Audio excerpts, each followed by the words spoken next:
for the record. It's good! And there it is! Stephen Curry, the all-time three-point king in the NBA.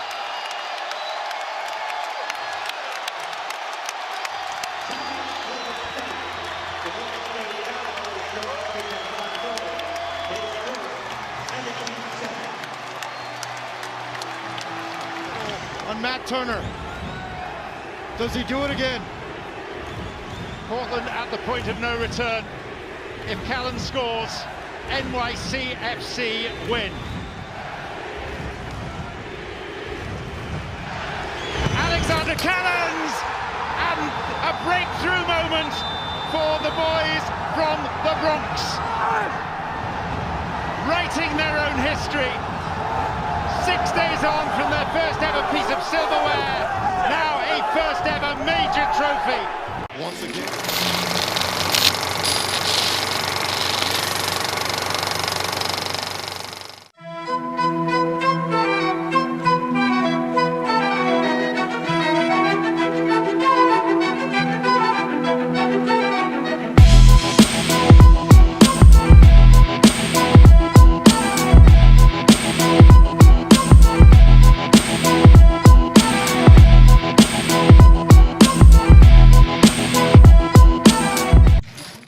What's up, everybody? It is Joseph Francis. I am here. It is Wednesday, a little after 9:40 p.m., and it is another episode 79 of Fan2Fan, and we are going to get into some greatness because some great moments happen. If anybody follows us on social media at Fan2Fan Show on Twitter, Instagram, and Facebook, let's pause there for a second. You'll know that I put a post up there and I asked a question. We had 3 pictures. There were 2 pictures of greatness and one of them, then there was a 3rd picture. Not so much. That picture didn't belong. You try to guess which one it was. That being said, we are going to talk a bunch of greatness. We're going to talk championships, records. Of course, that's the big story. We're going to get into a team that just looks like a mirror image of itself. And right now we're seeing the bad version from last year to this year. And we are literally going to have a little bit of sports fashion to end the show. A little fun sports fashion. And I will tell you right now, fun in a what is going on in sports fashion type of way. But before we talk about greatness, I'm going to bring in the first person, which is Heidi, who's a floor up, having a good time. We're in the same jersey, though, pretty much. You know, celebration. Yes. It's normally we try to, not actually wear the exact same thing, but this week it felt like the right thing. It felt like the thing. We're in unison. Like, if you look at us, my camera's a little bit zoomed in because I'm a different camera, but we're wearing the same thing. Authentic NYCFC jersey for the champs, their first ever MLS Cup championship, beating the Portland Timbers in penalty kicks. We're going to talk about penalty kicks because I got to bring that up again in soccer. Boy. It's I don't understand. It's so exciting. But how you feeling? How am I feeling? Yes. I was a little tired earlier today. This show can be one of those things. We all get a little bit of itis in this house after dinner, and then and then it's been a long day, and then you usually have this moment where we're like, oh, can we really do the show? But then you get pumped up. Thinking about all the things you want to talk about. And it was a really exciting week in New York sports. I'm counting what happened at the Garden as New York sports, even though technically that was New York sports. That was New York technically sports. There was it was special that it was there, right? But and MLS, and so it was, there were some highlights this week, some feel good moments, I think. Very that much. Feels good. And gonna bring in Calvin. Calvin, first and foremost, how are you feeling? Second of all, tell the people how you're feeling. Second of all, we're talking sports and we're talking, the Garden and everything. We're going to get to the Knicks. We're going to get to NYCFC. We're going to start off with Steph and talk about his greatness. But Calvin, how are you feeling about about everything and then the scene at the Garden last night? I'm actually good. You know what I mean? Like, sports is interesting. We'll just leave it at that because interesting doesn't have a bad or a good connotation to it. It's just interesting. But sir, you are usually astute in your opening monologues and things like that about the things that we're going to cover, but you forgot one thing. What's that? What's coming up in 3 days? What's coming up in 3 days? What's coming up in 3 days? An important event. UFC, Jake Hager, John Bone Jones. Yeah, right? Yeah. No. I did forget that. See, I was going to talk about it. I'm excited. That's like a cross of the wrestling and sports world, and I'm excited about that. But we can definitely. I thought you meant his birthday, Calvin. I did, like, but I did, but I was gonna let him have it since I knew that it was his birthday, and I know you knew, Heidi, because I saw your face. I do. I was trying to look. We're gonna celebrate you, brother. No, right on the show today. I didn't have nothing planned. I'm just saying. Yeah, I was just gonna say, it better not be any one of those like. Nah, we giving you your flowers. Like Steph got his flowers up in the garden. We going at least give you your flowers. Give you a shout out. We're gonna do one of those like Joseph Francis. This is your life. No, you already did that at the wedding, babe. Like you already did that. I know. Hey, and then we're gonna bring out Mama Shelton Benjamin from back in the day. No, too much. Okay, my bad. Yeah, see, that was horrible. That was a bad one. My bad. And the thing that I want to say, so first of all, yes, it is my birthday coming up, and I love celebrate. Yeah, I'm gonna be 65 years old, still celebrating my birthday. I love birthdays. Birthdays have always been, even the bad ones have been pretty cool. I like to relax on my birthday. I don't like to party as much. I mean, we're gonna party for New Year's Eve, but like I don't like to party as much, but I like to chill. Like I promise, babe. Yeah. I promise that with me in your life, this birthday, you will not wake up handcuffed to a hospital bed. Won't happen on my watch. Birthday. That was the 28th birthday. I got your back. That was bad. That was a bad birthday. Wait, so kind of sports moment. Did anybody else tear up when NYCFC won? Because I did. I'm not gonna lie to you. Very much so. Yes. I was excited. No, I mean I teared up. Like I was like. I did. Well, like when we talk about that, I'll share because like there was a couple things that really killed me, but I don't know what we're talking about first. But I mean, here's the thing. We'll get to that in a segment. But it was a great moment. I'm going to start off really quick because there's something that I would like to, address, and it's a really quick address. Yesterday I got to take my son to his first basketball game ever, and he was blown away. He didn't know it was coming. Those who follow me on social media, Real J Francis, Instagram, Facebook, he was really excited, and it was like a moment that I want to give a shout out to our good friend Paul, who inspired. About 6 months ago, he told me a situation that his grandfather took him and spent time with him, and other personal stories that he told me, and it inspired me that, realizing my son is 7 years old. I was waiting for an age where when we do something, he'll remember it. By the way, those tickets were ridiculously expensive. So like, I hope he remembers this for the rest of his life. But it was so bad. Oh, we're going to make sure he remembers it for the rest of his life. Yeah. That is not optional.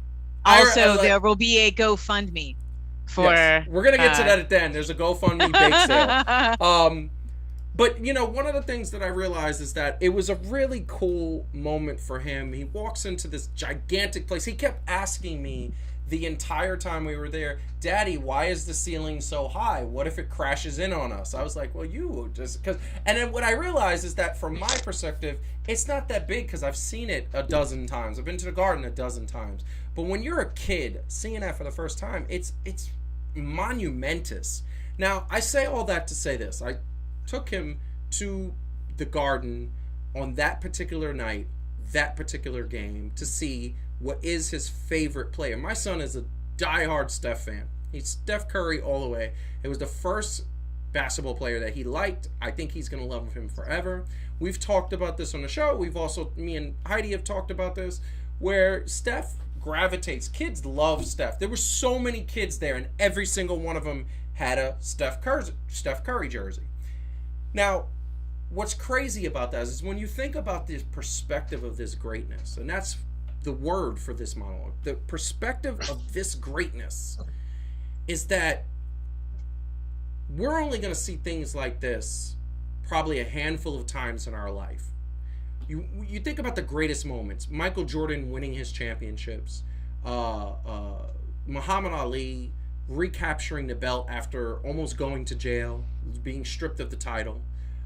Jesse Owens with the fist. That was iconic. There's so many moments, and we only get to see a few of those. Cal Ripken breaking the Iron Man record. He is the new Iron Man. That's a record that'll never be touched. Steph Curry, and we're going to talk about this and put this in perspective, but Steph Curry has displayed a level of greatness that you could only be like amazed by. What's amazing is he managed to take a New York City crowd. New York City, and we're not the most fun-loving, friendly types. We can be a-holes at more times than often. And he took that hostile environment, and it was like a home game. Every time he touched the ball, he got cheers and a standing ovation. They could do no wrong. And then you start to look at the career that this man had. And you know who he reminds me of? Another greatness, another person who's truly great in the eyes of sports lore. And that's Derek Jeter. Derek Jeter, El Capitan, who was great on the field, but something that him and Steph Curry share, which is greatness off the field. He's a great father. He's a great family man. He's a great husband. He is a great person. And it started making me think that all of these people that our kids admire, obviously, I try to live my life every day as an inspiration to my son. I work hard. I put in at work, just like Steph Curry. And Steph Curry said it in his post-game press conference about this. He said what's amazing about this record is the ability that he has, that all the shots he's put on, it's probably 1 million shots that he's put up in practice during games, and it is all about the work that he put in. It's the hard work that is now paying off. He's the king of the three-pointer. Derek Jeter was the king of New York. He was El Capitan, and he delivered championships, and he delivered clutch hitting. And I looked at that and I said, it's amazing when you start to imagine these two unbelievable personalities that kids have admired. When we were in high school, myself and Calvin, Derek Jeter was admired by everybody. And now it's Steph Curry, who is the new generation. And I look at him and I say, I'm so glad that he is the person that my son has looked at and said, he's my sports hero. He's the guy that I want to be like, because bottom line is, he is a great player. He's improved on defense in his 10th year. He has been an all-star regularly. He overcame injuries. He didn't let those injuries deter him. And now he owns a record that he's going to shatter. Okay? And I'm going to put a perspective clip up. This is the statistics of Steph Curry breaking those the three-point record. And it's so amazing. The minutes and the games are the things that I want to highlight, because he did it in half the time. Now, I understand it was a different era. A lot of people say, well, back then when the first 5 to 7 years of Ray Allen's career, nobody was shooting the three. They didn't have the green light like they do now. But the point is, Steph Curry's going to play for another 7 years. At least, with his game the way it is, he's going to play that long. Could he play? Could he end up hitting 5,000 three-pointers? And if he does, is anybody ever going to touch that record? Well, first and foremost, before we get to that question, I'm going to bring in Calvin, because I want Calvin to talk about this. I want Calvin to talk about the fact that Steph Curry was at the Garden. He broke this record. And what do you think about the Garden crowd? What do you think about the record? Feel free. The floor is yours. You know what, though? Like, it does speak to the New York mentality. Of course, we're going to be New York first, New York always. But I think we appreciate greatness to an extent. Okay, we hated Michael Jordan, so there's a difference. Okay, we wasn't going to give him no love while he was playing, right? But that was Mike. But I mean, right? Like that was just Michael Jordan. He just had this thing about him that if he wasn't Chicago, he really didn't care, and that's fine. But like we can appreciate at least, right? Just like the greatness of it all. And I was right there. Like, I think I was right there with everybody else. Like, we knew it was going to happen in the first. Like, that was the funny thing about it, too. Like, you kind of knew it was going to happen in the first quarter. I was surprised it didn't happen within the first minute, but whatever. Like, I'm going to tell you, I'm going to get to why that didn't happen, but continue. Yeah, right? And so, like, that happens. to see people that like, okay, Reggie Miller was another one of those dudes that we really didn't like, but like to see like also that, right? So like Reggie dapped up Ray Allen when it happened, and you could tell it wasn't no animosity, no beef, right? Just respect for the game, respect for the craft.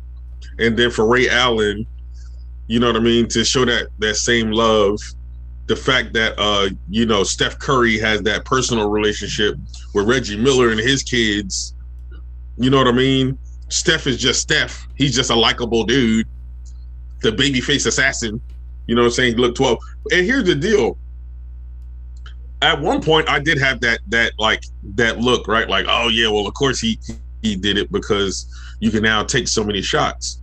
But if that was the case, so many other people would be close to even Reggie Miller's record, right? And that's not even the case. No. Right? So that's what's making what he's doing special to me in a way, because yes, he's shooting up volumes, yes, he's doing this, but he's really kind of the only one that's really doing it efficiently anyway. Yes, and that is the key word, efficiently. We're going to get Heidi in a second. But I think Heidi's about to flame me. Heidi's about to flame me. No, I'm not going to flame Oh. anybody, but I feel like some counterbalance is, I love Steph, but y'all are making me feel like somebody's got to stop the fangirling, so I'm going to have some things to say. So first but and I'll foremost, wait. I'll wait. So first and foremost, what I want to say is that I appreciate, I was there, and I was in the Garden, and I was a little shocked that it was he was revered, like he was playing in a New York Knicks uniform. But you know what? I spoke to a couple guys Kinda looked like we were it. just kind of sitting there, and you know what the perspective is that everybody's missing and that the Knicks fans are not? Steph Curry was almost a Knick. He was not a Knick because we picked somebody else. Excuse me. That Golden State Golden State had to pick before us, and they picked Steph. And here's the thing that I'm going to tell you. What's amazing about Knicks fans, and this is the moment where I said Knicks fans are smart on this topic. I spoke to 4 different dudes, and that's just 4 people, but I'd imagine that the general consensus would feel the same way. Every single one of them said they're so glad that this guy wasn't a Knick, because he would have never reached his greatness if he was in a Knick in 2011, because they did not have the leadership needed to do it. They didn't have Mark Jackson at the beginning of his career. They didn't have Steve Kerr come in later. They didn't have the ownership that is very good owners. They didn't have that Bay mentality where you can not be well for the first couple of years, because Steph wasn't good the first couple of years. He had injuries. And I think Knicks fans appreciated that this guy is just amazingly great, and it was gracious, it was classy, everybody was just happy to be there. Even Knicks fans, you saw Spike Lee after the game getting on the floor, taking upward shots of his phone, being a director. What? So that was amazing. Yeah. Heidi, wait, real quick. Hold on. We gotta get Heidi in there, and then we'll let you come back. He can real quick. Go ahead. No, all I was gonna say was real quick is that realistically, if he was on the Knicks, then he would have been in Denver. Yes. They definitely would have traded him for Carmelo Anthony. Yeah. But anyway. So here's the thing I want to say that is important. I appreciate everything you said, and I'm not saying that it's wrong, but as far as the reaction he got, nobody hates Steph Curry. So everybody, nobody anywhere. I mean, I think if Steph had done that anywhere, he would have gotten that kind of reaction, because nobody hates Steph Curry. People hated Michael, people hated Kobe, people hate LeBron, people hate, people even hate Giannis, and he's like a nice guy. People hate KD, people hate Kawhi. Nobody hates Steph, because it's like hating a kid from a regular on the cast of Sesame Street. He's just got that. He's a little kid. He's always smiling. He's always happy, he's sweet. He doesn't. It's like, how are you going to hate on a kid? So there's everybody's happy for Steph. We all are happy for Steph. Right. And he's just, and to his credit, he's a real likable guy with a baby face. If it had been the other way around and he had his brother's face, this would not be the same conversation. So okay? you're saying that looks has something to do with it? Damn. Yeah, absolutely. I'm a psychologist. Let's just say this. Sorry, Seth. Realistic. That she burned and flamed Seth Curry. I said Seth. No. Hear what I said. Seth Curry. No, hear what I said. I didn't say he's not attractive. I said he doesn't have a baby face. Now, I'm No, putting my you're psychologist hat on. I'll tell you, there's research that shows that more baby-faced defendants in courts are about twice as likely to be declared not guilty as somebody who committed the exact same crime with the exact same record, but who has a manly face, right? Yeah. Baby-faced people, you know, this is why y'all aren't going to get away with anything, either of you, because neither of you has baby faces, so you're in trouble. Is what I'm saying. I just want to say. So this. No, so I'm saying, so there is a thing, right? That you know, that is part of that. It's easy to root for Steph. It's easy for anybody anywhere to root for Steph. He's just a sweetheart, right? Yeah. So that's one piece. Here's the thing that I want to say, because I know we're going to go into this, like, is he in the conversation to the GOAT? Because now he has the record. Okay, but I want to make a slightly different point than the one I made before, and to do so, I have to humiliate myself, but it's worth it.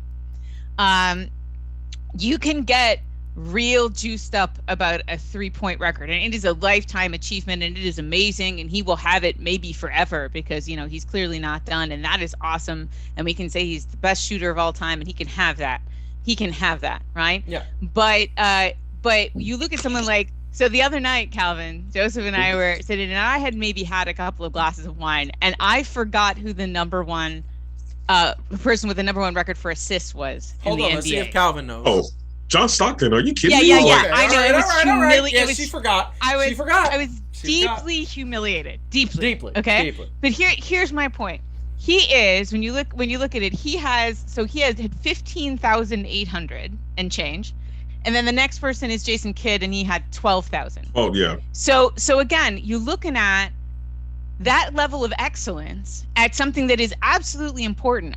You guys know I love the stats, right? So I looked up the box plus minus scores for all of these guys, right, including Steph, right? So for people who don't know what that is how many more points out of 100 possessions the team will score more than average, right? If you are on the court. Right, so it's a stat that represents how you lift the team's play, and this, you know, which is really nice, because it's not just isolating shooters. It's saying, like, you're on the court, the team scores more. Obviously, Michael has the highest one. Steph's up there, but he's not in the top 10. You know who is? John Stockton. So my point here is that it can be real easy when we say, like, oh, you know, of course Joey, like, you know, my stepson adores Steph Curry. Why wouldn't he? He looks like a kid, and he's got a very exciting kind of skill, right? To anybody, not just to a kid. But it's real easy to lose sight, because what Steph does is so flashy and so impressive that it's not necessarily the thing that actually makes a team win. And so I would just offer that as to me, when Steph gets up into that top 5 guys who, you know, in terms of lifting team performance, then I feel like he's in that conversation. He's close. So here's the thing. So this is the thing that I want to tell you. That statistic is skewed. It's a good point, but it's skewed. I mean, it's a statistic. I know. And I'm going to tell you a lot of them are. Because if you take in his entire career, that's about 11 years now. It's going on 11. The first couple years were not good. Ankle injuries. He didn't really play. He was hurt. Then you go to year 3. In year 3, he came back full court. I believe he made the All-Star team that year, and he was good. And the first year that he had Clay, had help, guess what? They were in the Western Conference Finals. Then the next year, they won the championship. And here's the thing that I want to say. We cannot expect any team to have one player that is going to do it all and do it all to the point where they win. And I understand what you're saying, but if I'm going Steph, okay, now I got Steph. I'm gonna go. I need a big dude. I need a rebounder. I need somebody who could defend. I need a Tim Duncan type. So I'm gonna go Steph. I'm gonna go Tim Duncan. I'm gonna go. Now I need somebody who's a little bit quicker on the wing, who could defend perimeter shooters. I'm gonna go Clay. And the reason why I don't say Draymond is because I don't think Draymond is a big dude, but he plays like a big dude. So you go. This is the point of this whole thing: is that Steph Curry was allowed to do what he was gonna do because of his team members. And here's the thing. Sure. Great point there. Calvin, do you want to say something? Because I want to play the video, and at the end he talks about that. But do you want to say anything? I mean, I think it's a fair point. And we're not saying he's a loser. Oh God, no. He's no. I know. But I'm saying, like, it's not like we're saying he's a loser. but he doesn't have the greatest impact on winning as we would think with him being the 3-point. No, that's why he has Draymond Green. Well, Draymond King and stuff like that, but yeah. Draymond is the Magic Johnson. He's the facilitator. He's the playmaker. That's what Draymond is. And another point, though, is although that's one aspect, look at some of the passes that he had, even in the game, right? The pass that he had to Jordan Poole. Like, everything he does has an error flash, and I love that, right? Because he can do it. But it kind of gets overshadowed because he shoots the three that's sexy. Yes. It that's is like sexy. the sexy. That's the word that like I wanted. It's the home run hitter. It's the sexiest thing. Yeah. It's the sexiest thing you can do. Yeah. But like I mean, the way it's he like passes, a dunk is sexy too. Yeah, like the way he passes and stuff. Like I think he's a more complete player than he gets credit for because the 3-pointer is so highlighted now, which is funny because it's because of him, right? Like right. That's true. So, right. Yeah. Careful what you wish for. I mean, my point is just that I think that it is one of those things you have to look at and I like I said, is he a top 10 player for me of all time? Yes. But I think again, it's like, because as you said, Calvin, that was the exact right word for it. Some things are sexier than others. I think it's one of those things where it's easy to also fall into the trap of going like he's the greatest of all time because he could end up there.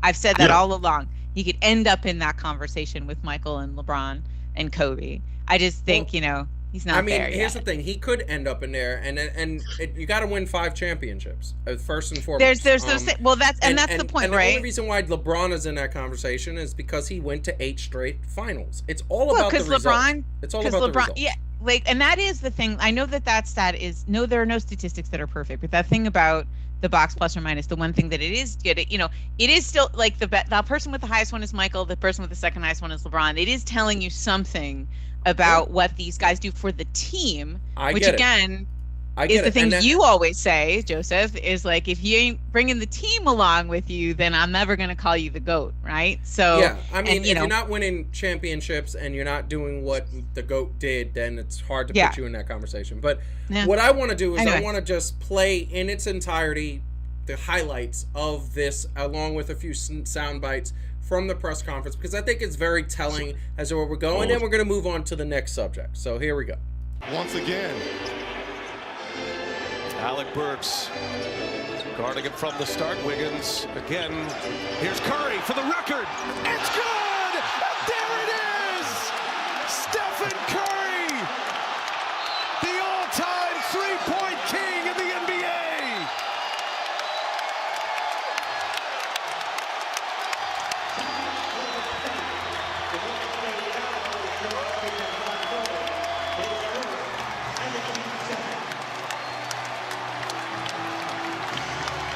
Three-pointer number 2974.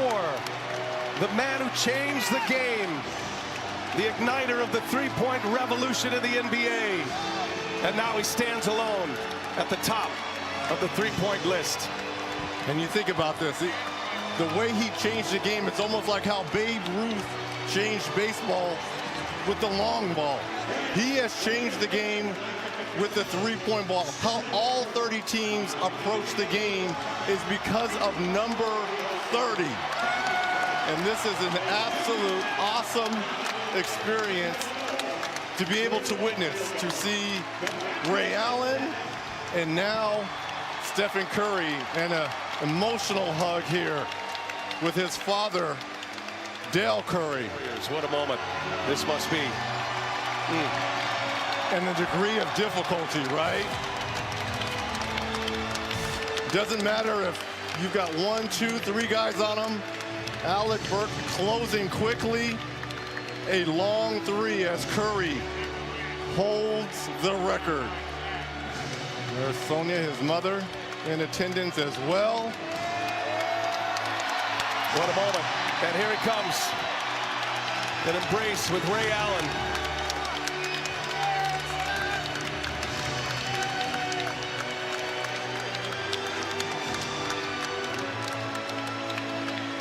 Ray Allen broke Reggie Miller's record in 2011. It was February 10th.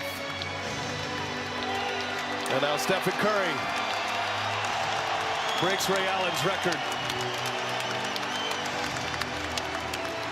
Tuesday, December 14th.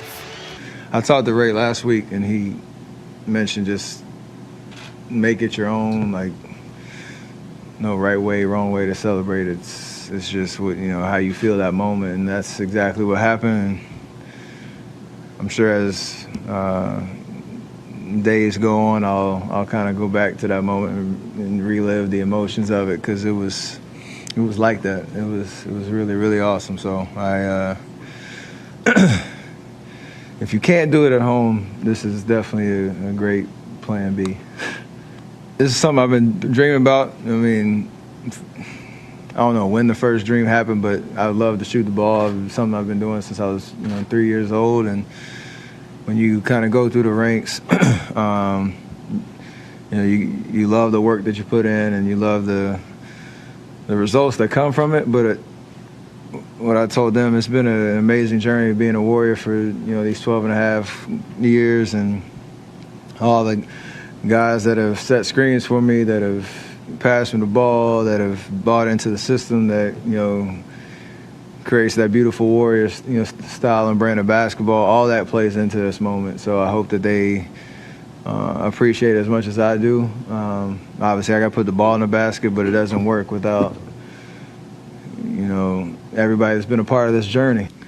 Yeah, it was a pretty special moment. Like, I shot it, I backtrack, I saw my pops over on the side, saw my teammates going crazy, felt the whole buzz of the whole arena, so it was special. Once again.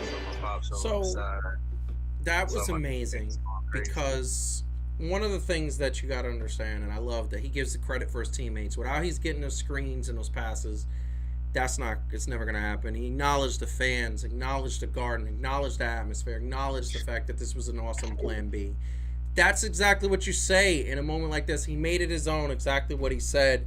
Heidi, what do you think about that? How do you not thoughts. like Steph? That's all. I'm so. How do you not like Steph? He's a sweetheart. That was a very nice moment with his father.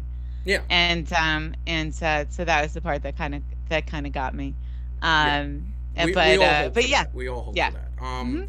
And Calvin, what your final thoughts before I ask the final question about Steph Curry? All right, hold on.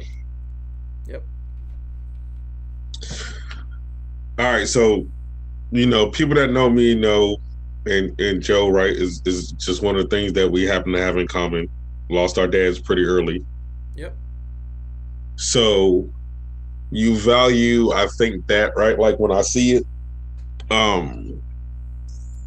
the dad-son relationship, and then as a parent, right? Like, right, we all know what it's like to be a parent, right? And to want your kids to succeed. Yes. And so just like to see the emotion that his mom had, even, right? And then, of course, his dad is going to share it because he brought him up.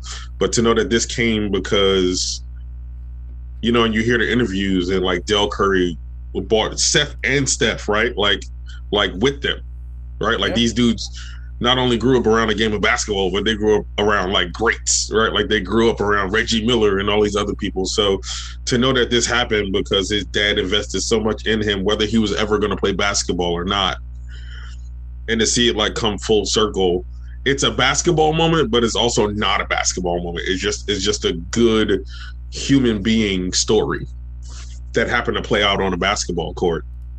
And yeah, I mean, you get choked up a little bit, but yeah, like you said, it's awesome, man. And everything, basketball and non-basketball, that went into this was pretty special. It was, and like I said, I was there and seeing him hug Del Curry. Like, for me, I hear all the athletes talk about this. They talk about this on a regular basis. My dad took me to the Garden when I was 5. My dad did this. And I wanted to be that. And Calvin, my father was not the model father. He taught me everything to do wrong. He taught me everything to figure out. Like, I didn't even know how to tie a tie from a high school prom. I didn't know how to do anything. My mother tried where she can, but my mother's a Puerto Rican woman. Her idea of affection through, like, let me tell my mother, let me tell my son I love him, is food. She just gives me a big plate of food and says, I love you, and that's her. And I've always appreciated her for that, though. I'm not like let's be real. Of course you do. Don't mess it up for the rest of us. Yeah, I know. Maritza, please continue. We love you, to show Mama your Maritza. love that way. Yeah. We really yeah. like the food. Yeah, the food is really good, but you know, my thing is that, you know, like, I didn't know how to be a father, and I was a father at 20 with my daughter, and I was a father at 34 with my son. And the thing is that for me personally, I had a sort of hidden agenda here where I need my son to understand, if you want greatness, this is how you do it. You work hard. You put all-nighters in. You hit the gym early. You eat right. You take care of your body. He wants to play basketball, and he's actually very good. He literally was playing with 2 weeks ago, 7-year-old. He crossed up a kid. This kid was like, "Oh, let me play defense," and he went left to right, and the kid fell over. And I was like, "Oh." But yes, I secretly think the kid's name was Joseph Russell Francis. But no. I don't. No, I'm just like, That's horrible. That's horrible. I would say it if he did. I told my son, he's like, I'm never gonna beat you. And I said, dude, you're probably gonna beat me when you're like 14, 15 years old. Like, that's coming, but it's not now. But it was a beautiful moment. I appreciate also the fact that his mother and father are going through a separation right now, and they put that aside, as they always have, I'm sure, and said the family comes first, and that's what they did. The family came first. So, and Dell brought some comfort with him in the shape of three 22-year-old wait women. But a second, stop. Hey, moms, come holler at me though. Yo, moms, come holler at me though. You know what I'm saying? Yeah. Holler at your boy. Yeah, because Candace Parker's expecting a child with her wife, so I guess that ship has sailed. So just some things. It's okay, Sonia. Holla at me. Yeah, I know. Well, she's a gorgeous woman. And here's the thing that I'm going to say. And I'm going to say this really quick, and then we got to ask the question, which is, Dell didn't bring those. They were fans at the Garden that wanted to take a picture, and I'm sure they were flirting with him to try to get his money. He's not broke. Let's just say that. It's all good. He's not a bad-looking guy either. He's almost in his 60s, I think, and my man looks great. I hope I look that good when I'm 60. We all seek solace in our own way. I know. I get it. Listen. Sometimes we seek it by bringing 3 20-something-year-old women to our sons. He didn't bring them with them. They were fans there. Oh, no, he just met them there? Yes. Oh, that's cute. Yes. I'm not saying, look, I'm not saying. Adorable. I'm not saying what you're saying isn't true. However, and they were all like, you were one of my dad's favorite players. That's ridiculous. Oh, why you gotta go? That's so. She be hating. That's some straight up haterade. Anyway, we're gonna get to the question to finish this topic off, which is: do you think there's any current player now that could break and catch this record? Come on now, y'all. No. Do either one of you think so? No. Now, first of all, it's not even only think so. So I watch First Things First, and I love them because, like Heidi, they not only do their research, but they do the mathematical statistics for it, right? Okay. And they said the next closest person would have to hit 300 3-pointers for the next 17 seasons to catch him. Okay. To be on point. So the next closest, right? Steph has had, I think they said over 7 seasons with 300 3-pointers. The next person closest to him is Trae Young. But the most he's ever had is 204. Okay. So somehow he would have to be that much better than himself 17 times. Yeah, it's not going to be anybody who's playing now. I think probably. It might be his daughter. I think his daughter's going to do it. I think Riley's going to do it. I just said, Joey said it's going to be him. But, okay, technically he's not playing now. So no, and I know that. But I just want to say this. I think, and this is what I believe. I believe it is going to be Trae Young. I think Trae Young. I don't think so. I think so. And I'm going to tell you why. I'm going to tell you why. Because Trae Young has something that I believe is going to translate into his percentage getting better and him doing better. First of all, Trae Young's a hair transplant. He's not even 22. He's not even 22 years old. He's not 22 with that hair? No. He's not even 22 years old. He's already hitting deep threes and hits it. He's a decent 3-point shooter. And I'm going to tell you why Trae Young, I believe. His game translates into I can improve over the next 2 years. And that way, when he hits 24, he's shooting at a Steph-type clip. And all you got to do is get within breathing range of whatever Steph is. And you say, you know what, I'm going to play 2 or 3 more years into my 40s, and now I might be able to hit it. Now, I'm not saying he will. I think he will. I think if I had to place a bet, I would say he's the only one. And he's the only one I would put. I don't think there's anybody else that could do that. Hey, if it helps, Trae Young was born after we graduated high school. I guess anyway. So. That's true. That's true. No, he was. And so another person I want to just throw out there that was up there is I'm going to throw out this picture because this picture was actually there. What do you think about that person in the picture? Because, and obviously I know there's a bit of a delay, but yeah, it's hard for the picture. Donovan Mitchell? Absolutely. Yeah, he's the other one. You think so? No, I mean, I mean, anything can happen, but he's too streaky for me. And you know what it is also? Yeah. Because this is what I think helped Steph a lot. When he had Mark Jackson, and Mark Jackson saw what they had, and I know Steph is the one that actually changed the game because he was hitting the 3-pointers. But when Mark Jackson's coaching style, and he got criticism for it, allowed him to do what coaches should do and say, hey, this is what I got, and this is what we're going to open up with. Because remember what they used to say, that ain't winning you championships. Well, it didn't win him championships. It won Steve Kerr 5.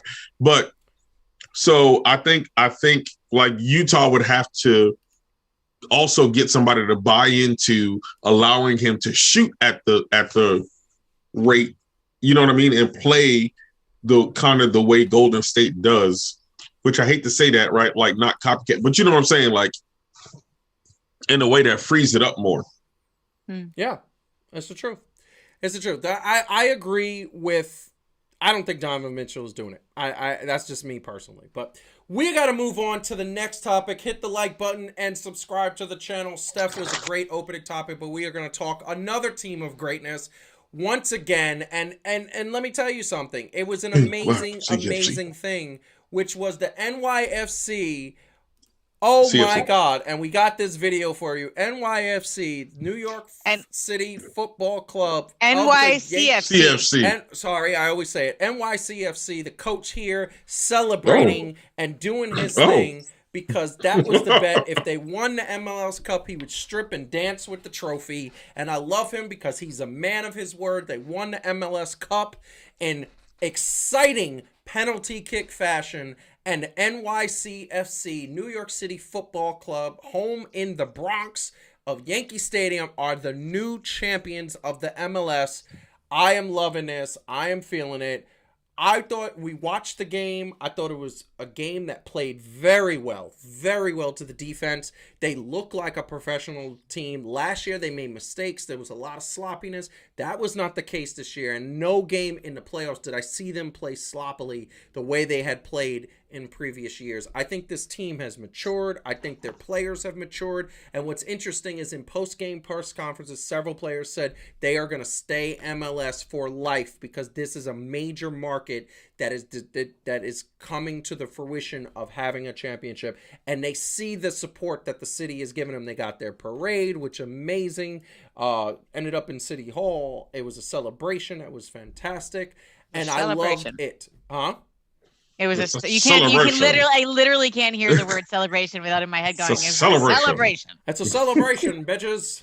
Ha! Yes, exactly. Okay, so, and he was talking about dogs, female dogs, for those listening or coming. But that being said, it was amazing. And Johnson, the goalie, was the MVP of the game. Heidi, we watched this game. Me and you were watching this game. It was tense. It was exciting. What did you think about their team? I mean, here's the thing. I feel like you know a little bit more about soccer than me because you watch I feel like you've been watching the World Cup longer than I have. I'll just say a couple things. I mean, I think it was they were definitely the underdog team, right? I mean, not dramatically, not like it's like sort of major league scenario, but like, they were the champ. People thought Portland were going to win. I think in terms of emotional roller coaster, honestly, my heart bleeds a little bit for the Portland fans because to have been behind for most of the game, to tie it up in the last, I think it was 30 seconds. So exciting. And to feel, and by the way, Portland has a pretty terrible track record of coming back from behind. Usually they would win when they were dominant out of the gate, and they have a really, really bad track record, right? So really everybody's looking at this going, okay, this isn't going to happen. And then they come back last 30 seconds of the game to tie it up, and then to lose in penalty kicks. I mean, I think remember 94, the Phillies? Yeah. And then Toronto, like that pain, that kind of pain where it's like, woo, I felt bad for them, but it made for an incredibly exciting game. And I think this is exactly what the New York market needed. We needed a win. Like we needed a winning soccer team, because there's a lot of potential energy for soccer in New York City. And the Red Bulls have that problem of being sort of the Jersey team. And so this is really perfect. It's NYCFC. I want to point something out. A couple of years ago, they were supposed to construct a 20,000 soccer stadium. I think the odds of NYCFC. Yeah, and I think US the odds Open. of. And let me tell you something. And this is the problem. NYCFC won this championship, and they play in Yankee Stadium. They are literally renting out Yankee Stadium. And because Yankee Stadium had games and playoff games, they had to move games to the Red Bulls, which is supposed to be their rival. So This is the thing that happened. I just want to say this. Yeah. If they build a stadium in Flushing Meadow Park, do you know so first of all, culturally, for those who don't know, who are watching that are not from New York, in Flushing Meadow Park, you know what's around there? South Americans, Asians, and Hispanics. You want to be in Queens. What? That's where you want to be. Every game just for the sake of that. It's soccer. I'll just say they had a rough time go. NYCFC had to play, like you said, in the Red Bulls arena, largely empty. I mean, like COVID was not kind to them. I think the odds of them getting their own stadium now are dramatically higher. Everybody loves a winner. They better. And it's a great team. Sean Johnson was really exciting to watch, especially in penalty kicks. He was. Those are terrifying. I am the mother of a goalkeeper. Yeah. It is. I get nauseous watching penalty kicks. Joseph loves them. I get nauseous because I just immediately picture my son. I think the only thing, and I freak out. If I'm going to get Calvin in next, but I think the thing that if you take penalty kicks, half court 3-pointers, game-ending home runs, and also what is it called? Home run that is not a home run where you have to run around the bases. Jesus, what's the terminology? My baseball knowledge is escaping me. In the park? Wait, what? Inside the park home run. Inside the park home run? Yeah, inside the park home run. Okay. Those five, along with a kickoff return in football, those are the most exciting plays in sports. Okay. Oh my God, Calvin, what did you feel about this game? First of all, NYCFC? the fact that I had to watch it out here, I figured there was going to be a little more respect put on. To who? Well, in real life, because I'm watching it in Washington State. Yes. So I'm figuring, because their mortal enemy, you know what I mean, is anything Portland. I figured I was gonna have some people on my side, right? Went to a little sports bar, But the level of disrespect that these people should show at NYCFC, you know why it is. Well, okay? This ties into another thing that happened in college football. They have the Apple Cup, and so a majority of the people out here are Washington Huskies fans. Interesting. And the lesser known team is the Washington State Cougars. This year, the Cougars beat the brakes off the Huskies, and I may have laughed at everybody's face. This? College football. I may have laughed at everybody's face. So I don't know if the disrespect. I can't stand college football. But here's the deal. I don't know if the disrespect was necessarily towards NYCFC or me personally. It may have I think been it was to you. you. It could have been me, but I took think- it. I took it to be that they was disrespecting. I my think it team. was to you, Yeah. and I think you should use that as a reason to move back to New York. But That's it Don't was- think I forgot about that. Yes, Don't think I but forgot. at the same time, Didn't I it win a bet? was. By the way, didn't I win a bet where you're supposed to be here already? No, This we one I didn't. wanna bet. We never made it to it. What was the? The Knicks were nowhere near playing the Nets. That's a good point. That's a good point. Yeah, we're gonna get to them in a second. Go ahead. But once again, to all y'all out here, because once again I got to laugh in your faces because my team won, and then I teared up and they got to laugh in your face again. It was so amazing to be me. No, I'm playing. I'm glad to hear it. CFC. But no, it was great to represent. You know, they really don't like us out here because of baseball and that whole. You know, they really don't like the Yankees, and it travels over. Nobody likes the Yankees except Yankee fans. Like again, and I'm wavering. Fans. I think international. I'm wavering. But yeah, but you waver anytime there's a team from New York, so that's why I question. You know, Wow!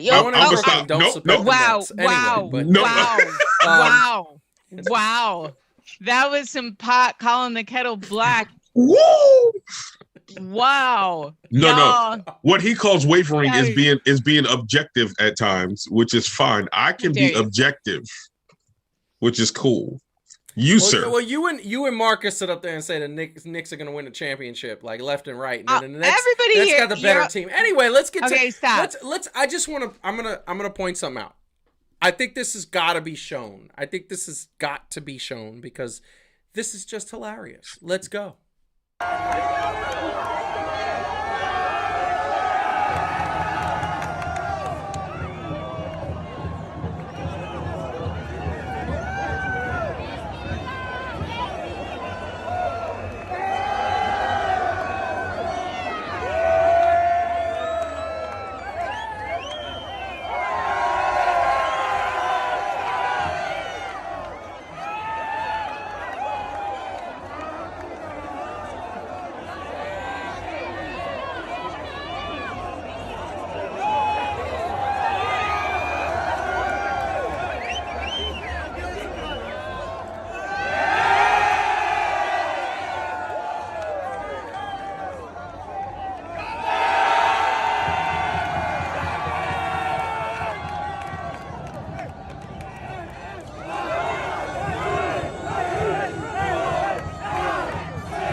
That's fun.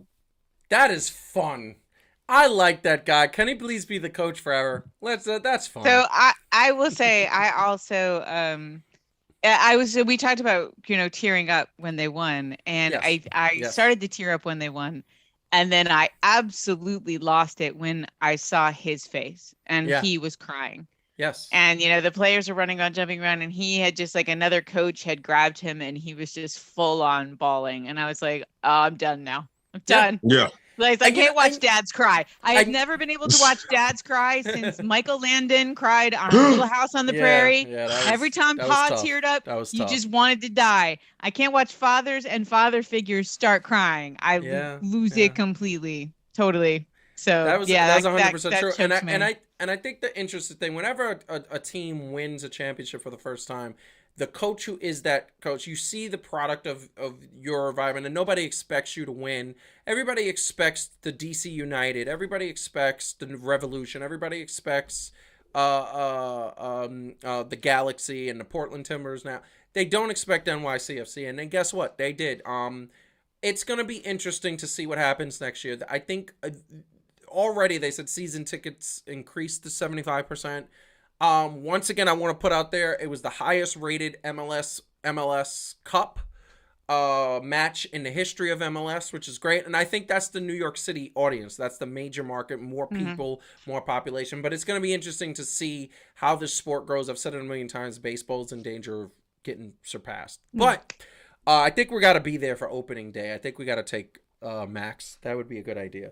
That being said, we are going to move on to the next topic and the last sports topic before we get into a little quick fun, and that is bum bum bum bum. Yeah, that is the Price is Right bad bid thing. And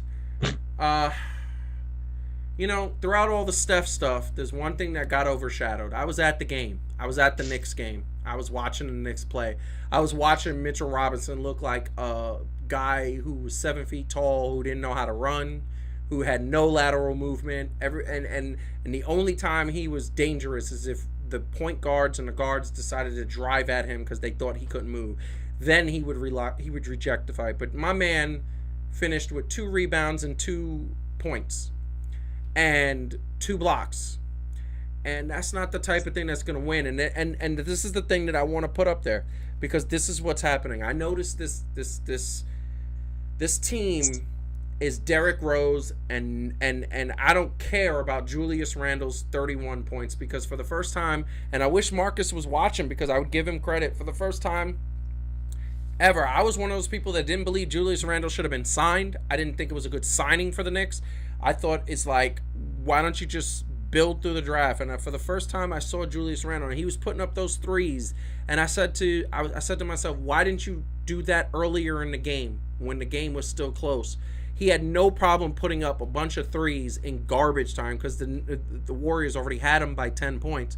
Derrick Rose was playing hard. RJ didn't play because of COVID protocols, and Evan Fournier doesn't get the ball anymore. They don't pass him the ball. I literally saw him open 3 separate occasions in this game. He doesn't get the ball. And this is the last point I'm going to say, and then I'm going to go to Calvin because he's the Knicks fan here, and I'm going to say this, and I'm a Knicks fan, but I'm giving him the business. This is the first time that the thought in my head started to creep in that Tom Thibodeau needs to get fired. And I'm going to tell you why. You're sitting up there, you bench Kemba Walker. When Kemba Walker was there, you were 4-1. Since Kemba Walker's been there, nothing has been better. Alec Burke looks like he doesn't belong in the league. Evan Fournier doesn't look like he wants to be there, and he's not getting the ball. Julius Randle thinks it's his team, but he can't carry this team because every time he starts to carry his team, they start to lose. Derrick Rose is all by himself, and it's not RJ's fault because RJ took the improvements that he needed to go. He needed to improve his game. He did. And the fact of the matter is that Mitchell Robinson belongs on the bench. He's not a starting center in this league. You have no starting center, and that is the problem. The New York Knicks are not being coached well.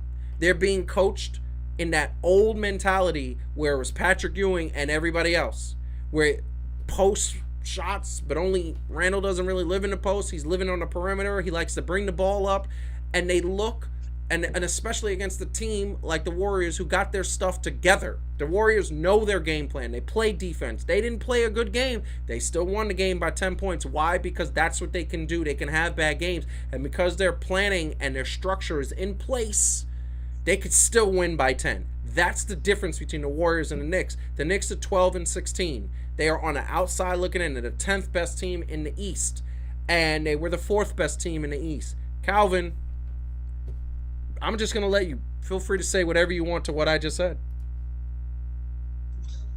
I mean, this is going to be one of the only times where I'm going to say that you had a lot of good points. I don't know about Tom Thibodeau being fired. I can't for the life of me, though, just legitimately understand the big difference. I feel like maybe somebody in the organization is so petty and don't like anything about Boston that they actually put them on a team just to freeze them out. Yeah. That's what it seems like, right? I just need to know. So I know what happened, and I don't know what happened, but it's not hard to guess what happened. Tom Thibodeau saw Kemba Walker not playing defense in a couple of games because he's not a really good defending guard. And he said, if you can't play defense, you ain't gonna play. And he benched him, and he's not in the rotation. And since he did that, they have sucked. That's the bottom line. So if Tom Thibodeau is going to have that strategy, I need him to explain to me as a New York Knicks fan, and the New York Knicks need to unbelievably demand this from Tom Thibodeau, not anybody else. This isn't Scott Perry's fault. This isn't James Dolan's fault. This is Tom Thibodeau's fault. Why the hell isn't Kemba Walker playing? You had a game where you were getting blown out by 27. You could have got Kemba Walker in the game just so he could stay in shape, just in case later on you decide, you know what, I need you to be in the game because we're better when you're in the game. Marcus said it's not his fault. It's his no, Marcus, it's his fault. He makes the decisions about Kemba Walker, and when Kemba Walker was in the lineup, they were 4-1. All of a sudden, he's not in the lineup. Evan Fournier ain't getting the ball. Julius Randle's dribbling up the court. The bottom line is that you're the coach, right? I literally have Tom Thibodeau in the room. You're the coach, right? You're the coach? You're the coach? That means you're the coach. That means you make the decisions of what happens. Here's the bottom line. Tom Thibodeau should be telling Julius Randle, if I see you take the ball up the court, you are going to get benched, and I don't care what the fan does. And he's not doing it. What he's doing is letting Randle do whatever he wants, because at the end of the day, Tom Thibodeau believes Julius Randle is the guy. He's not the guy. He's a number 2 at best. He's not a number 1. Kemba Walker was a number 1. He was a number 1 for many years, and I understand that his game has deteriorated, but Kemba Walker is a better player than Julius Randle. And I'm going to say it right now, and the fact that Evan Fournier got 2 touches. Here we go with the blessing.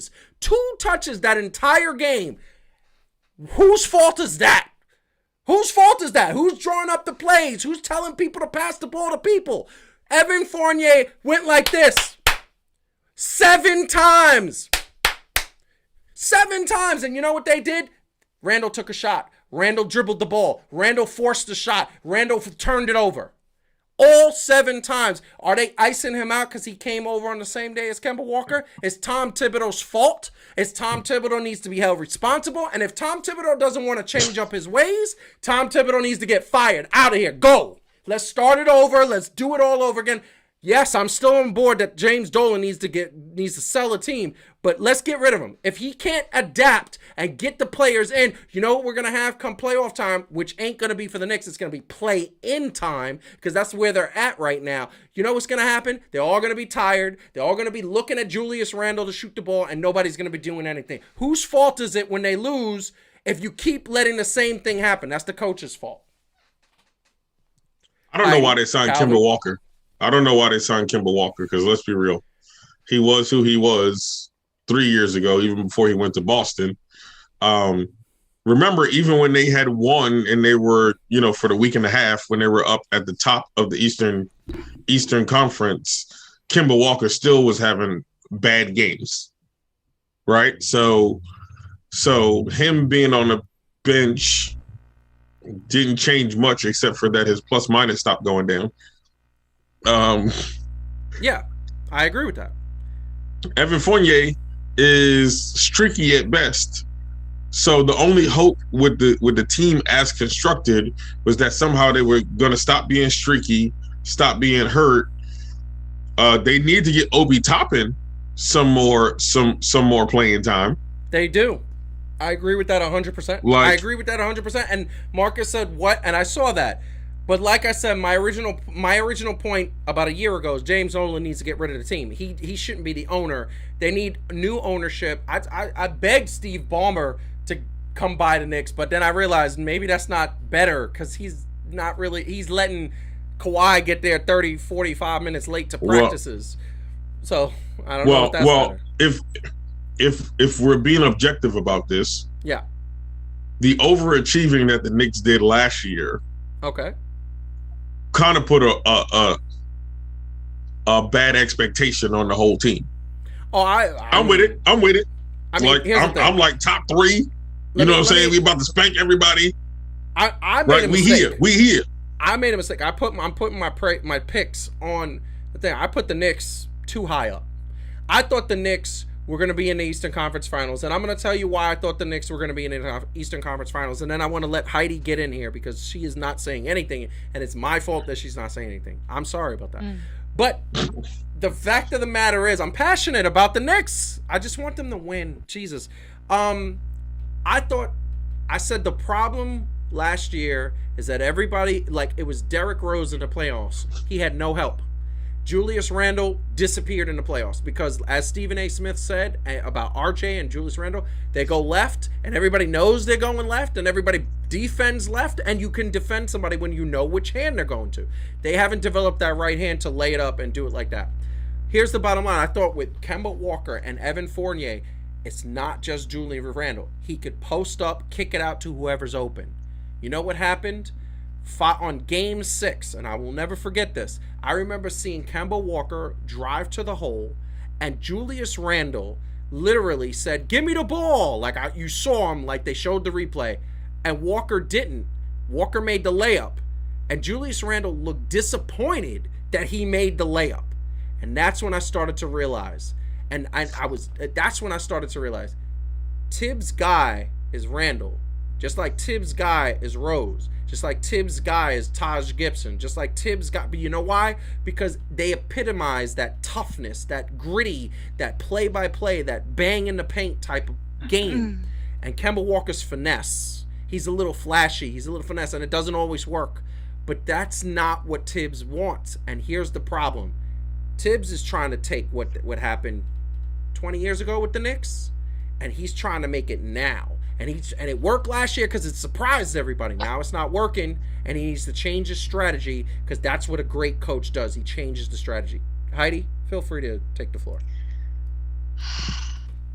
All right. So here's the thing. So Calvin is 100% right. The problem is that they're streaky. So if you look at I was just pulling up the performance from yesterday. So yeah, like Randle gets more touches, right? He was 10 for 21, but that's actually one of the best. Not just that he scored the most points. He actually had one of the highest field goal percentages of anybody playing. That if you look at what D Rose did, and I'm not love D Rose, but if you look at what he did, he was 5 for 13. If you look what Quickly did, he was 3 for 12. If Fournier, you're right, he didn't get a lot of touches, but he was only 1 for 5. So there's some. Yeah. So here's the problem.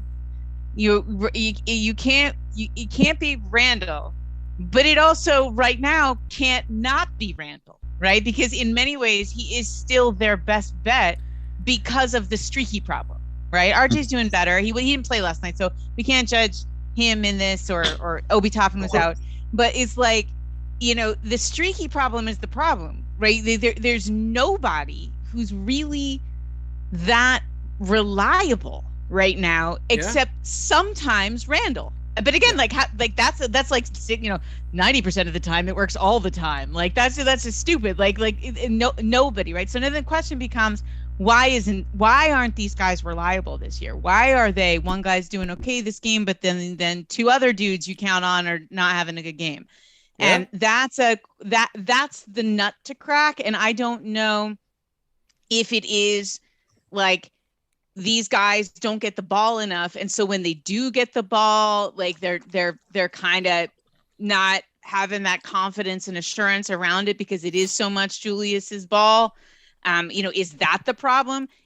Is it a chemistry issue? Is it whatever? I don't know. There's a correlation right? with Evan Fournier, and he's the only one I can explain because Walker, I have that idea that he didn't play defense. Tibbs didn't like that, and he said, "You know what? You're not out of the rotation," because Tibbs wants defense first, and I love that about him. But you can't expect your player, like LeBron doesn't play defense all the time. Are you going to bench him? He's one of the best players in the league. I get that you should play defense every play. I'm not condoning it and saying that's a great way to be. I'm teaching my son, if you miss a shot, get back on defense.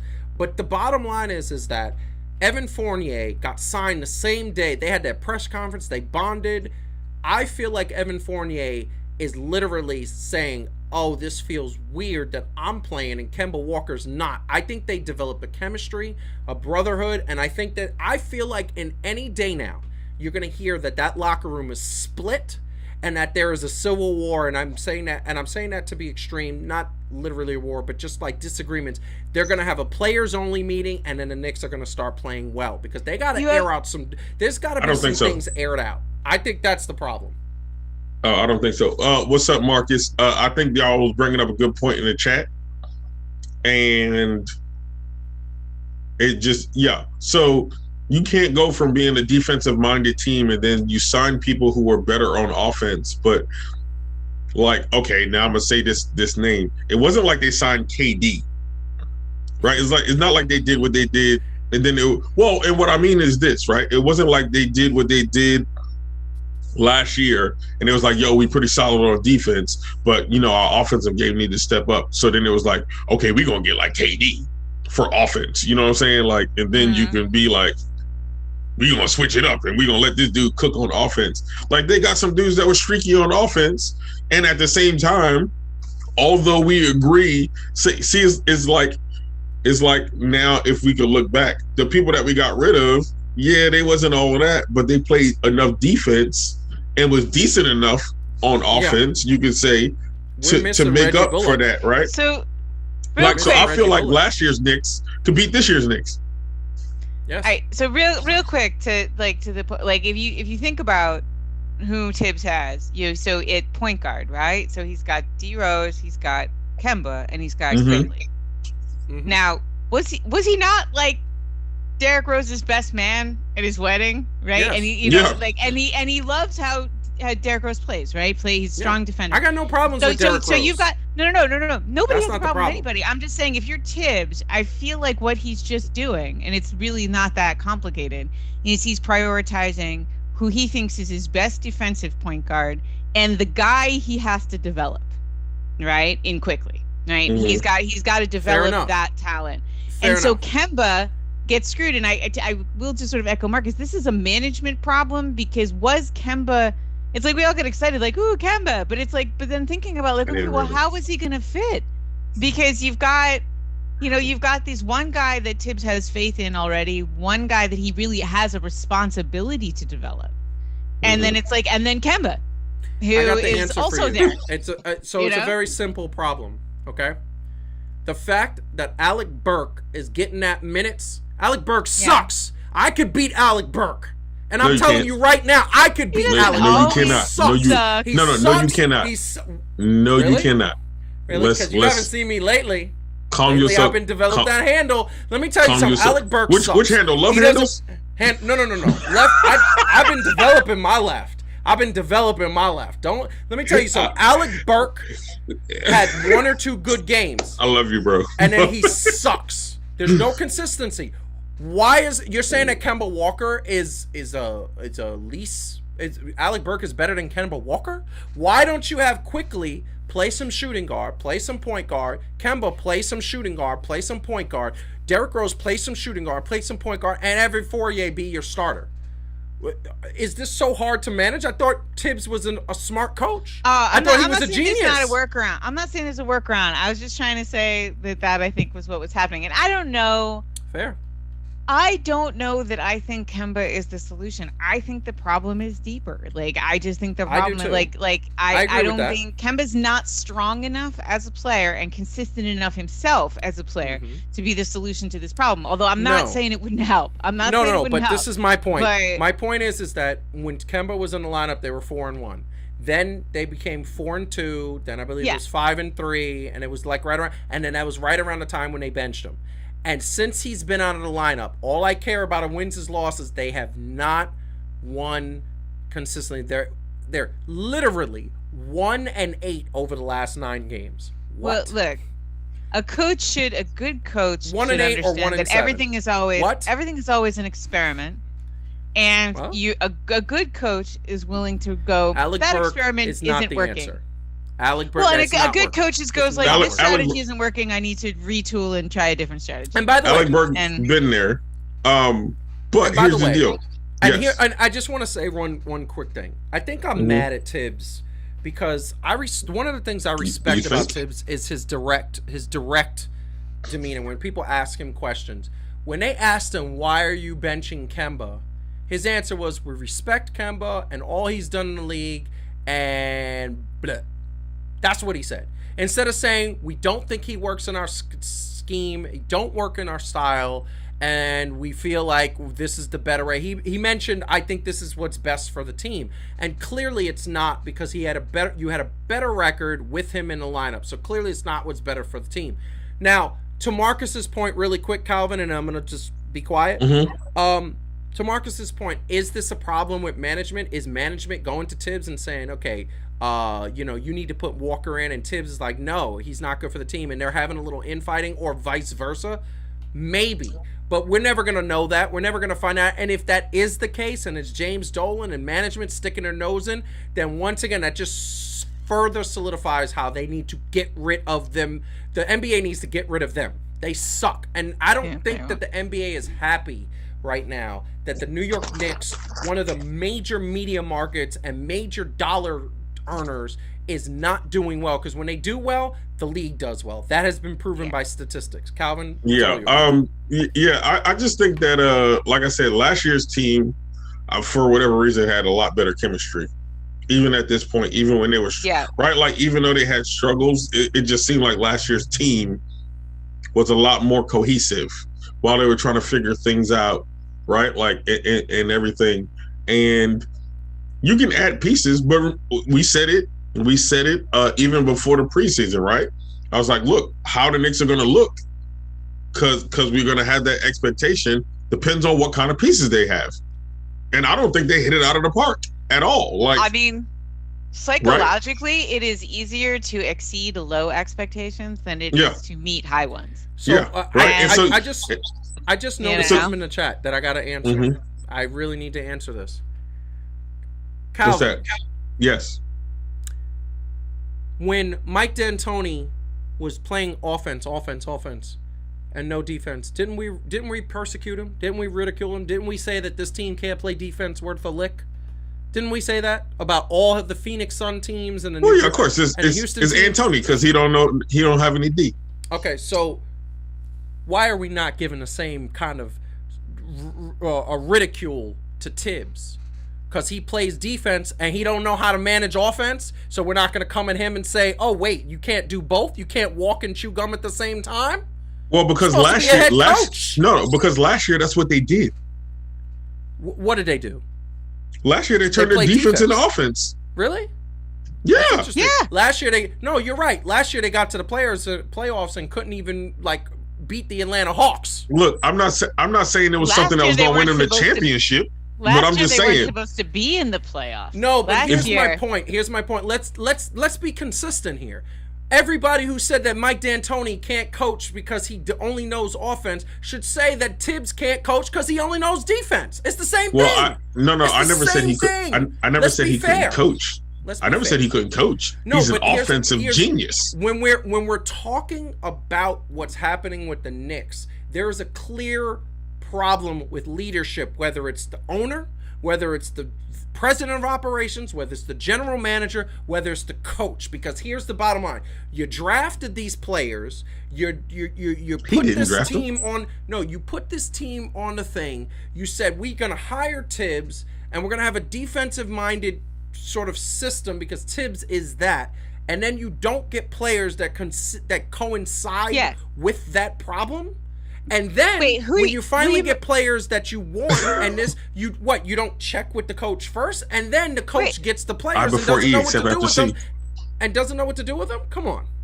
Yeah, but who are you mad at right now? I'm real confused. I told you. Did I tell you spelling rules? It sounds like you're agreeing with Marcus now. No. I literally. So here's what I'm saying. Spelling rules. Let me be clear. Let me be very clear. I am agreeing with Marcus. I never said that the management is done. Oh, because man, if what you were agreeing with him, is that at this particular moment for the last 2 weeks since they benched Kemba Walker, Tibbs has not coached well.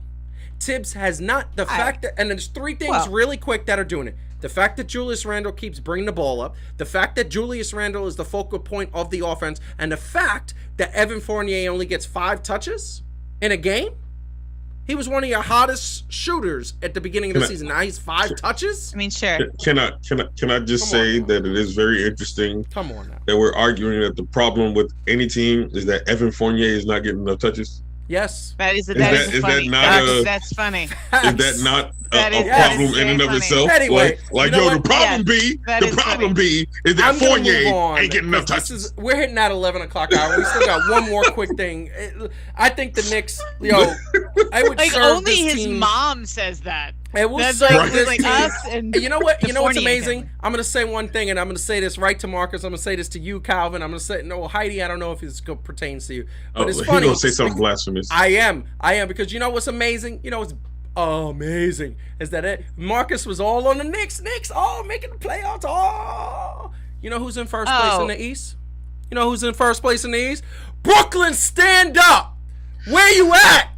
That's what I'm going to say. Anyway, Marcus, you are invited back to our home to address these Brooklyn. things. Gonna be some furniture moving in this month. You're welcome to come back. He knows I love him. I just like to mess with him. That's the bottom line. But anyway. I don't know, Joe starts yelling. I can't even tell.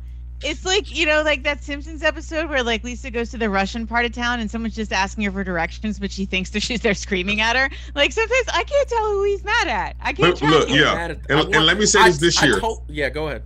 Let me say this year because it is interesting, and I will give Brooklyn their props for this. Without Kyrie, without the team functioning the way that James they did. Harden and James Harden being I am going to let him finish, but one more thing, with James Harden being out of shape and not playing up to James Harden level, they are in first place with a nice beautiful record of 20-8. Let's go. I feel like Taylor Swift. I feel like Taylor Swift right now. Yeah, I know. I think I do too.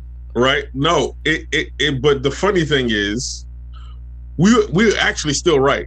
Marcus, if you're listening to me, we were still right. Because we said, even in our own personal chat, how the Knicks are going to be is depending on who they got, and they got kind of trash, right? So they're getting that. And we also said the Brooklyn Nets, as constituted with those big three, wasn't winning a damn thing. And hey, they're in first place, and their big three is not together. James Harden is playing like boo-boo. Kyrie, we don't even know where he is. He's somewhere on Fulton trying to get knockoff coach bags to send back. He's promoting the launch of the new Kyries. That's why he tied him up. He put that picture on Twitter so he could tie up a sneaker. And he trying to act like he gonna step back on the court and do something. He ain't doing nothing. He ain't doing nothing. But listen, go ahead. But Kevin Durant is balling, and look who they have. Look who they have. I told you I was impressed with the fact that they had who? Your boy, Patty Mills. Oh, God, I love Patty Mills. Patty Mills had 30 points yesterday. Yep. 30 points while KD had 34. You know who did that? You know who did that? Leadership. Not Steve Nash? No. You know who did that? If this keeps it up, if the way this keeps going, the GM of the year, Sean Marks. Sean Marks did what he did last year, and he did what he did this year, and here's the bottom line, and I'm going to say it again. You didn't want that James Harden trade, and honestly, I didn't want to see Jarrett Allen. He was the only one that I was like, damn, why do we have to lose Jarrett? I didn't like Spencer Dinwiddie, and Karis LeVert had injury problems. Jarrett Allen is balling out of control this year. He's probably going to be the starting center for the All-Star team this year, but I didn't want him. I love Jarrett Allen. I need to get a Brooklyn Nets Jarrett Allen jersey, but this is what I'm going to tell you right now. Sean Marks said, you need to settle down. We don't have the team we want, and Kyrie's giving us problems. Let's bring Patty. He brought Patty Mills in, Paul Millsap. He brought back LaMarcus Aldridge, and all of them are playing very well. And by the way, this is the other thing that is such a blasphemous thing on Tibbs. Yo, they had COVID protocols. There were 4 players out on the Nets. You know who played, who was out of the rotation? Blake Griffin. He played yesterday and had very productive minutes, and now Steve Nash said, "Yeah, no, he's back in the rotation. We actually are. He corrected some things in his game, and now he's back." And you know what's amazing? No. You know what? There's more going forward, because you told him he had to wrap it up a minute ago, and I'm just saying. Apparently, we're introducing a whole series of new topics. No. And new players. We're not. No. All right. We're going to Please sports wrap it up fashion. so that I can say more. We're going to sports fashion. We are going to hit it up on sports fashion. And once again, we want to tell everybody to hit the like button, subscribe to the channel if you haven't. More debate like this. January 12th is going to be the relaunch of Execution Entertainment Media and all of its shows, including a couple of new shows. It's going to be some interesting things. They're going to be regular content because now it is going to be a little bit easier. We'll talk about that later. Also, a newly designed studio will be in full effect come January 12th. That being said, we are going to sports fashion. And sports fashion, 2 sneakers dropped pretty recently, and one of those sneakers is coming out soon. I'm going to put up the new LeBron Jameses and these things. And black, white, and red. And I'm just going to say, for the sake of saying it, once again, basketball players seem to think that what they should do is make rainbow sneakers and make sneakers that are geared towards kids and basketball players, because I don't understand the color scheme here. Actually, I don't mind the sneaker. I actually think the sneaker's kind of dope. I think the color is not. I think the color, the blue and the orange look like a snow cone. It looks horrible, and that is my opinion. Who wants to go first on this? Heidi? Yeah. Yeah, go ahead, Calvin. Yeah, I'm pretty sure they didn't design this with middle-aged men in mind. And yes, I'm talking about me and you, Joseph. Yeah. Remember, I'm younger than you. I mean, this looks like somebody stole Ronald McDonald's shoes.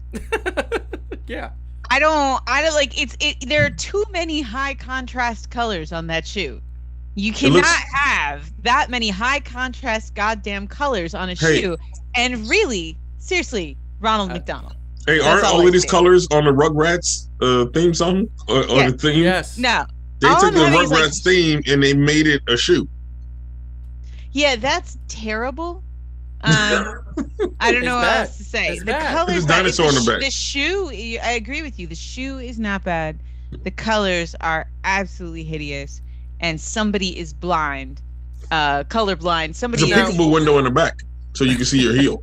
I know. Just in case you have a ruptured heel, it's like, oh, let me check it and make sure it's okay. See, somebody who ever looked at that, who maybe LeBron is colorblind, and he thinks 2 out of those 3 colors are brown. Yeah, I don't know. And then it would make some sense. I mean, it would make some sense. But the next sneaker, look, I was trying to like this sneaker. You wouldn't. It's amazing. No, actually, he tries to like every sneaker. No, I don't. I have taste. I have taste. He's like, I want to like it. Yeah. It was in black, white, and red. No, this one, I was actually not. I don't know. I'm trying to like it, but it's a lot. It's a lot. You know what it looks like if you took the motorcycles in Tron and you made them a shoe. Right? Do you see it? It's a Tron sneaker. That is it looks like you could climb on top of it and just ride it around the that looks like a Tron shoe, which is not an insult actually. I'm just saying like it looks like a Tron shoe. It also kind of looks like, have you seen Big Hero 6? Yeah. The chick with the wheels? Yeah. It kind of looks like You know, I don't. I'm gonna be serious. I don't mind it. Or the graffiti from In Living Color. Like I don't mind this as a, like some shoes. Like it's okay for a shoe to kind of be like a joke shoe. Like this shoe reminds me of like if you bought heels that had like a fish in the heel. Oh yeah. You know, like if you're like you're really gonna pimp out with your shoes. I want to wear something ridiculous. Mm-hmm. You know, like this is not a bad ridiculous shoe. No, because the color scheme is okay and the design is interesting. You would get second looks. I listen. I want to say that I appreciate the fact that they're trying to be different and it's a style. Like you're trying to take sports fashion to the next level. I get that. But I just feel like that first shoe was Ronald McDonald's lost shoe. And that was definitely gross. This one, I actually don't mind it. I think what's throwing me off is where they put the colors. I think when I put it up there, I look at, first of all, I don't know what that brown patch is. It looks like there's a penny in a shoe. Like, I think it horribly doesn't match. And it's an Adidas. This is Adidas. And Adidas is doing that Yeezy. You know, they got that Yeezy influence. And this looks like a Yeezy. Like, the next level is going to be Yeezy. And, I know this is one of the newer NBA players' shoes. I don't remember. I disagree, by the way, because I can still identify this as a shoe, and therefore it does not look like a Yeezy. Yeah, Yeezys tends to look like a sponge or a potato. Wait, so is this the dude from Sacramento? Oh. No, I don't think so. It's got that purple ass shoe. No, I know, but I'm actually looking it up now because I want to find out, because I want to know who made this, and I definitely feel that this is something that could be kind of cool, but I don't know what the signification of it is, and you know, like what I will tell you is that when I saw it, I was like, oh, this is a really cool sneaker, except that something about it is off. I don't know. It just doesn't match. I can't find it right now. We're gonna have to get and find out what this is. I remember I downloaded it, but I remember I can't see it. I can't find where I had the listing. Okay. I see it on Sneaker Freaker. Hold on. There you go. I think that's where I got it from. Hold on. It's in the description. It is. I remember Yeah, seeing it hold in on. the description. You I'm trying always to know pull where to it up. find things. She's such a good information. Those are the I am. Tyrese Halliburton. No. Oh, I can't find it now. Hold on a second. It's like I found it and then I can't find it. Give me a second, but you can start if we're moving on or wrapping up. I'll find we're it by the wrapping time I up. do Yeah, my part. and while we're doing Those are that, peekaboo fours. the peak. The peekaboo fours. You can find them and then you can't. Fours. Those are Calvin, say goodbye to the people while we try to figure this out. Hey, you know what? As always, we appreciate you guys. Show some love to our host, Joseph Francis, as he celebrates his 41st birthday on Saturday. Woo! I'm just happy because they're finally catching up to him. It's about time. I mean, you're always going to be a little behind, but that's fine. I mean, you know, we still get along. It is what it is. But yeah, I mean, let's show him some love, guys. That's all I really want to say. Let's show him some love. It's going to be his birthday. So the next time that we on the air, he's going to be old as dirt. Wow. And so and we got to remind him who we are. We're going to be like, hey, it's me, Calvin. What? And your wife. Who? I don't recognize her. Right, get off my lawn. That's just mean. Right. You guys are so Okay. mean. And I just want to say, you're ageists. That's what you are. You're ageists. Just because. Wait. What? You're young. I am. Wait. I know you're being ageists. Yeah, we got to put the. Heidi, what do you want to say to the people? Because I want to say that I'm very frustrated that I can't find this shoe. That but she we'll can't figure it find out. who made the peekaboo fours. Yeah, I can't find it either. And I want to say, you know, lots of good things. Again, I'm still sort of riding. You know, the situation with basketball with the Knicks is a little bit rough, but I'm riding high on NYCFC right now. I'm very, very excited about the future of soccer. My favorite, personally, two games to watch are basketball and soccer. I think they're the most exciting. Not that I want to get in the whole that conversation. I'm just saying they're real exciting. And so for us to have such great basketball and now great soccer in the that is town and great. this is the thing that I'm gonna hate. Go ahead. What is it? It's oh man, this is what I remember why I wanted to bring this up, because this is actually horrible. Because it is. It's a 1997 relaunch of a sneaker. In 1997. Oh, it's a Kobe shoe, isn't it? It's a Kobe shoe. It's Kobe That's shoe in what it 1997 is. when he did the dunk contest. I don't know how. That's what I wanted to ask, because I don't know how Kobe would feel about these shoes. Like I really feel like he'd be like, I don't like the brown. That's what I think. What's throwing it off for me is the brown. I think the brown looks like a cheap penny is in the middle of the sneaker. That's just me. I don't know. Well, Anyway, but the original had his number in it. I think it had the 8. Yep. At the time, so that was like a little bit more interesting. But yeah. All right, good. We found it. It's a Kobe. Yeah, it's a Kobe. Kobe. So anyway, all right, we got to get out of here. So remember, January 12th, we are going to be relaunching this channel. So, and the other thing is, next week Heidi will not be here. So really quick, Heidi, because you're not going to be here for like 3 weeks. Say, you got to put that in there. You're taking a break. I'm not going to be here for like 3 weeks. No, I'm not the guy. I mean, I'll be in the chat. I'm always in the chat. I'll still be there. But yeah, taking a little break over the holidays, much needed, so that we can get a bunch of different kinds of things done. Apparently also relaunching my show, which my husband told me about on air last week. Oh, I told you. You just didn't hear us pay it. You just didn't hear me before. Yeah. That was it. That was He was too busy talking to himself. You were down the hall, and and it's because I got to move the money from the savings to the checking, and it takes 3 days. And anyway, so we have a few things to do. Gotcha. To make 3 things to do.